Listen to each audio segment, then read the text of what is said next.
Good morning.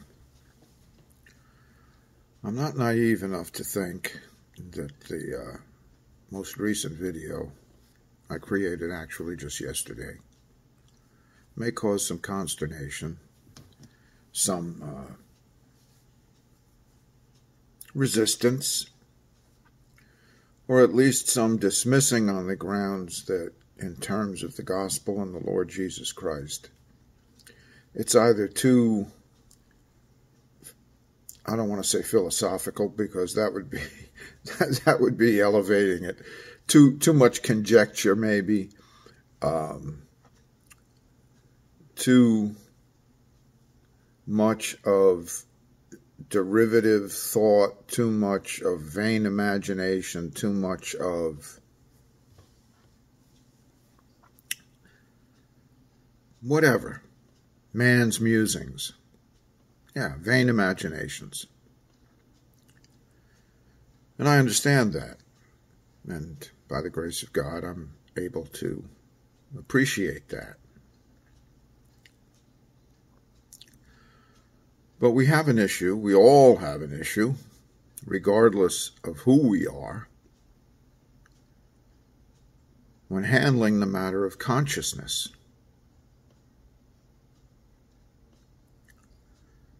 Because when we say something is true, or a matter is true, or real, okay, true or real, not necessarily making that equivalence, but for this contention, I will use it, that when we say something is true, or a matter is true, we are already ascribing a judgment to the matter.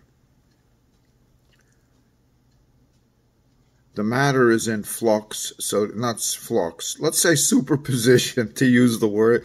The matter is in a place of superposition till we, the observer, decide whether it's true or not. So a matter can go either way.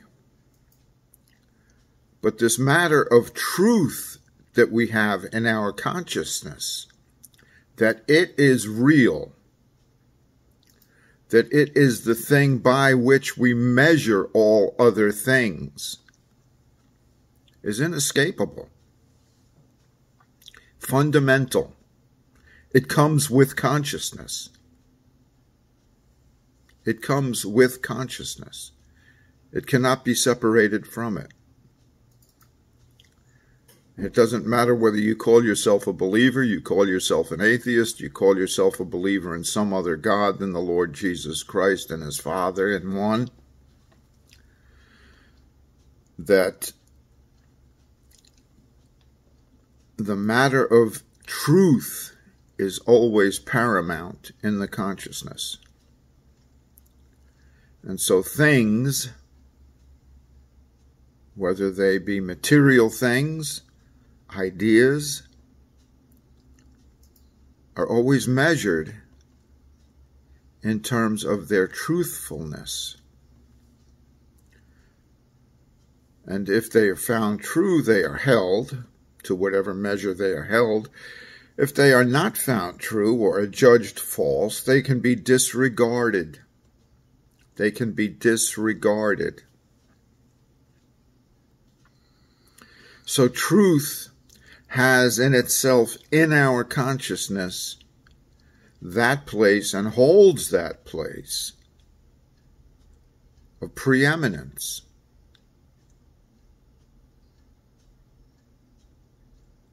I hope you understand that. That it is not something we take to ourselves as able to adjust. Now, we may adjust it, but if we think about it,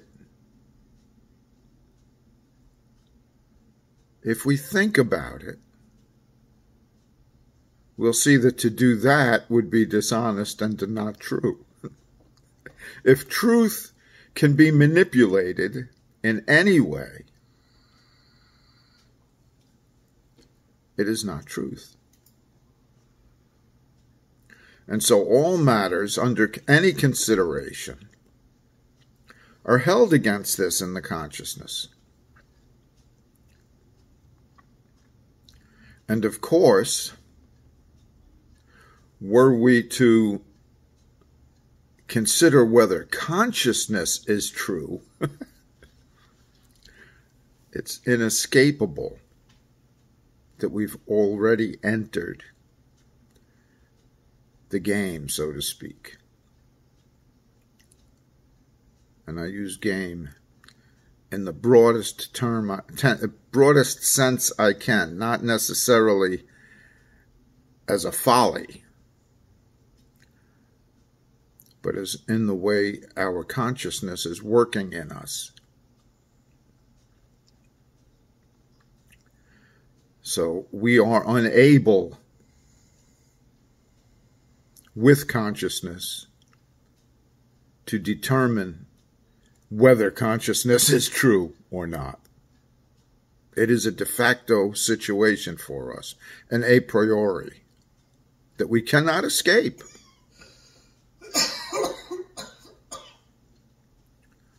So again, we ascribe to a matter, a thing, whether there be trueness to it. And to whatever extent we do that, we hold it. To whatever extent we judge a thing not true, we easily dismiss or disregard it.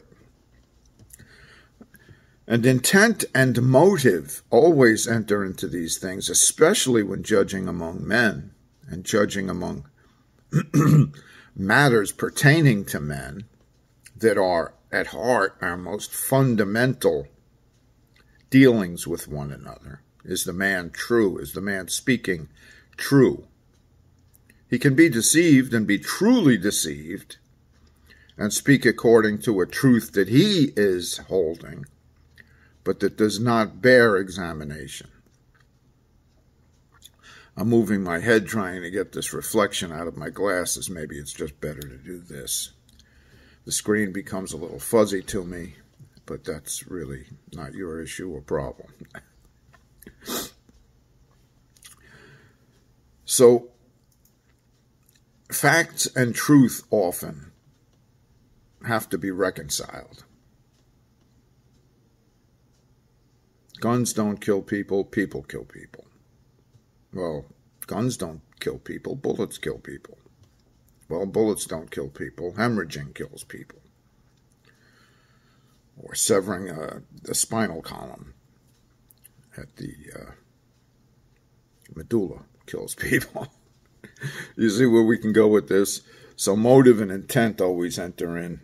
You know, the man intended to kill the other man. So it's not just the fact that the bullet hit him.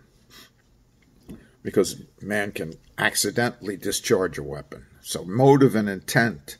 See, this matter of truth we're always dealing with, even in jurisprudence. Did he mean to do it? Was it self-defense? A man jumped on a grenade. That's a fact. But it gives us little information until we find out, okay, the man jumped on a grenade that was thrown into a foxhole by an enemy, and he did it because his comrades were in there. And so we esteem that man a certain way, rather than a man who just pulled a pin on a grenade in his bedroom and jumped on it. So these things are very, very much under consideration. You know, some of them we do automatically. You know, almost, I don't want to say automatically. We do it automatically. We're set to. But some we come to rather conclusively and quickly, right?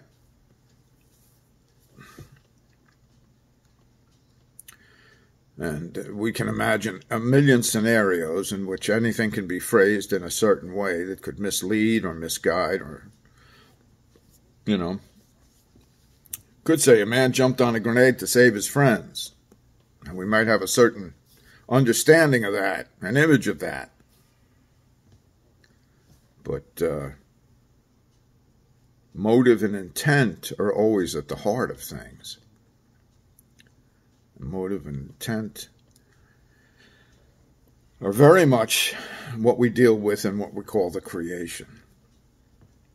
Now, I said in the last video that there was a quote by some fellow who was coming to understand that everything material, everything that we perceive and deal with on a daily basis, is a matter of information.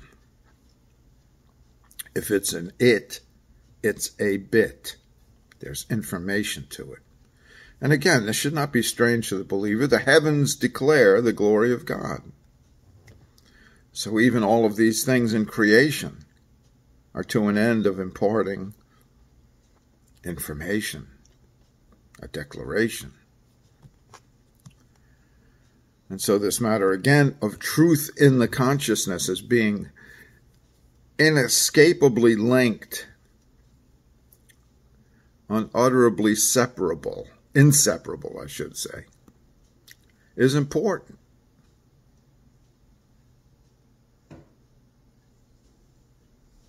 Because that points to how paramount to us truth is.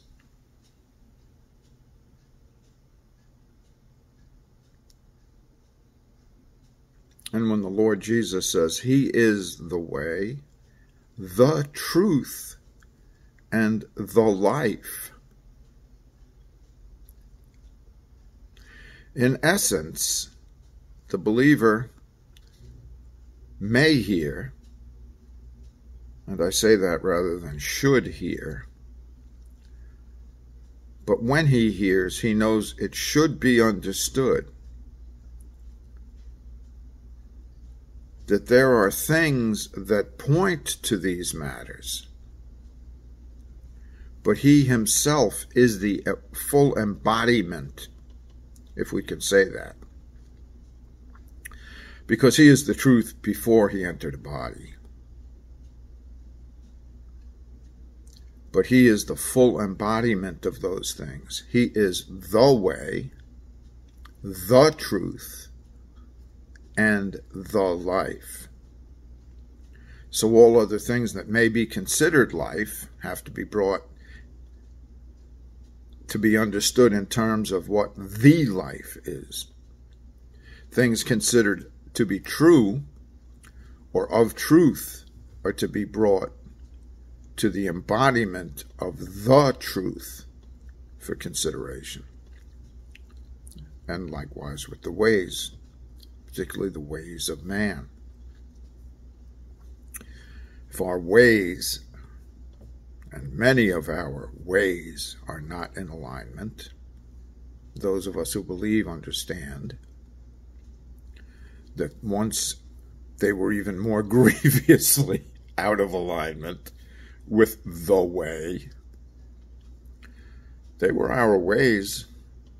It was the way of us, but it wasn't the way. So in that, we can then understand how the disciples and the apostle was able to declare through revelation, but with understanding, that the Lord is the Lamb slain from the foundation of the world. That this factual thing that took place, this event that took place, understood as being true, and the truth, and truth always being of itself true, whether any man knows it, doesn't know it, has come to any understanding of it, it remains. We're able to receive, and by such enlightenment of revelation, understand that because it is true, it has always been true and the truth. And forgive me for that light flickering.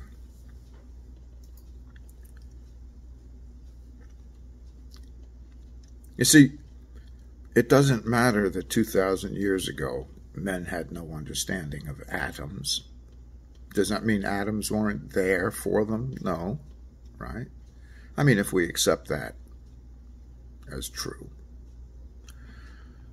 Now, I know there were some philosophers that understood matter being composed of smaller matters and things like that, but in the sense of our understanding of their being and how they are, even as I spoke of Lord Rutherford, that they are mostly space.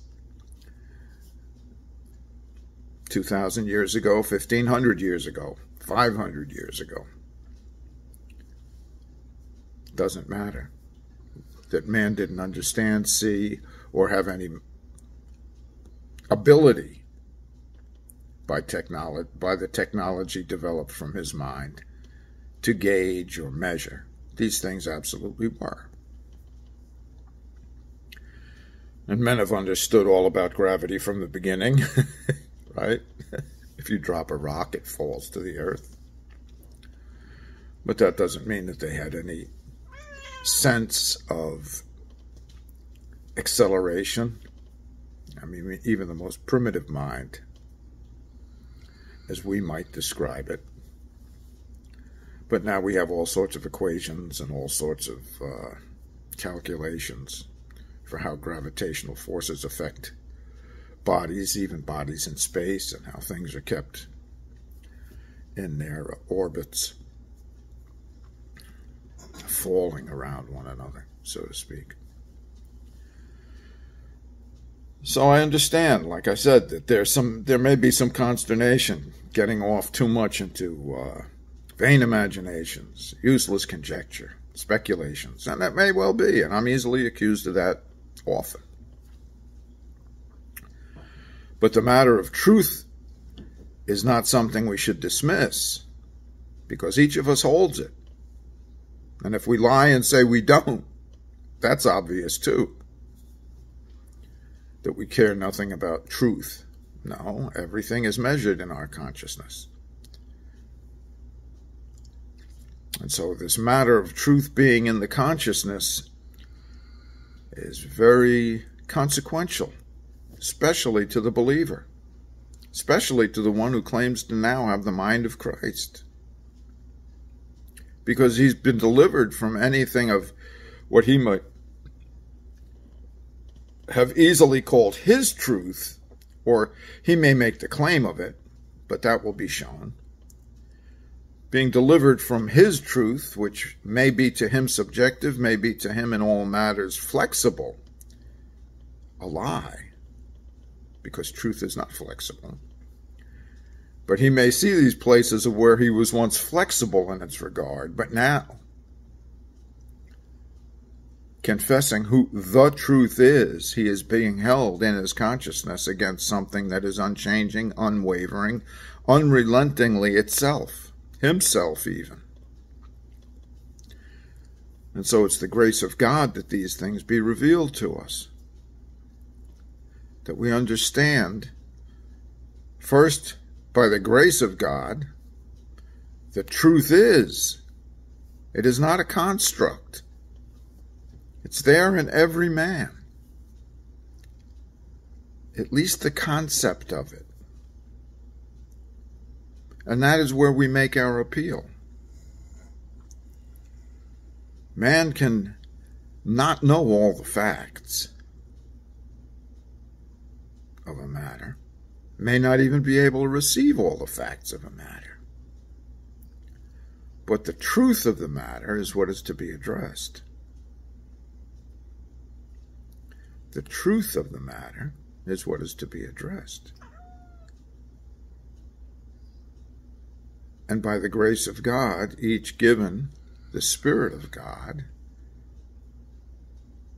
each who are that witness to the truth.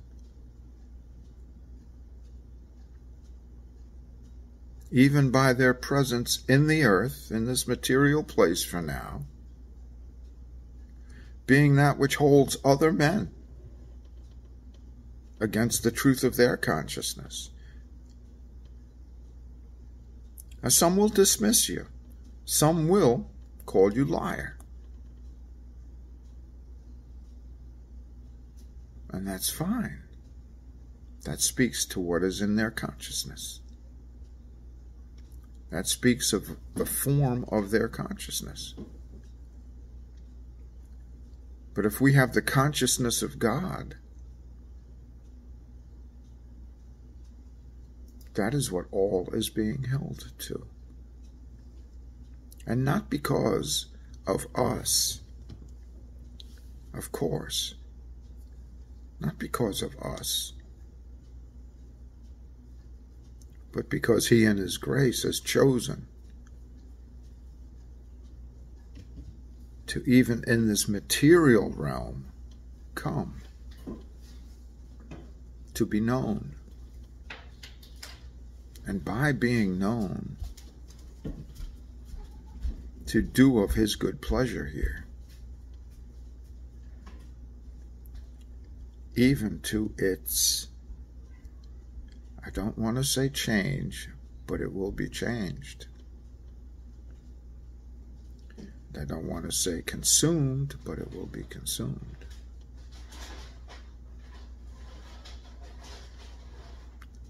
The earth is set for restoration.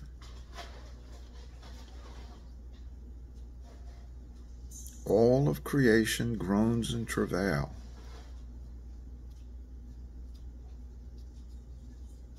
Awaiting the manifestation of the sons of God.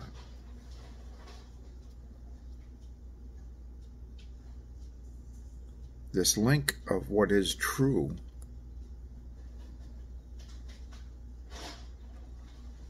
given by him who is true is operating in us to change all things.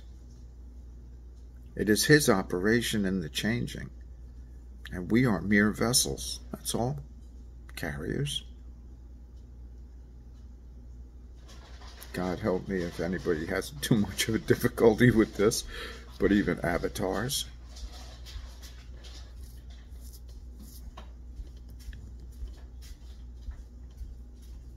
A skin, a character God chooses to inhabit,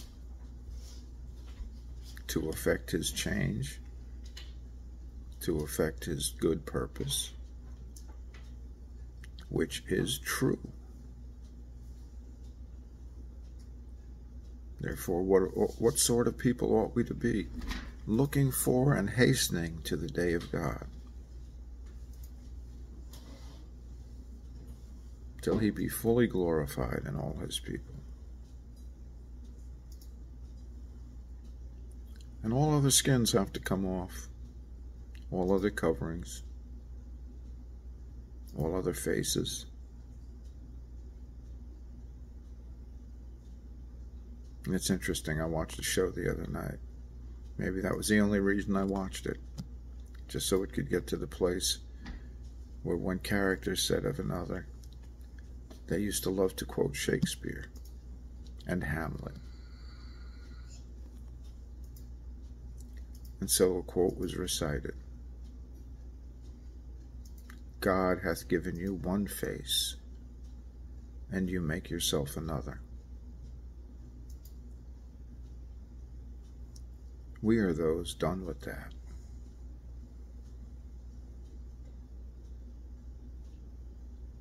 Be well.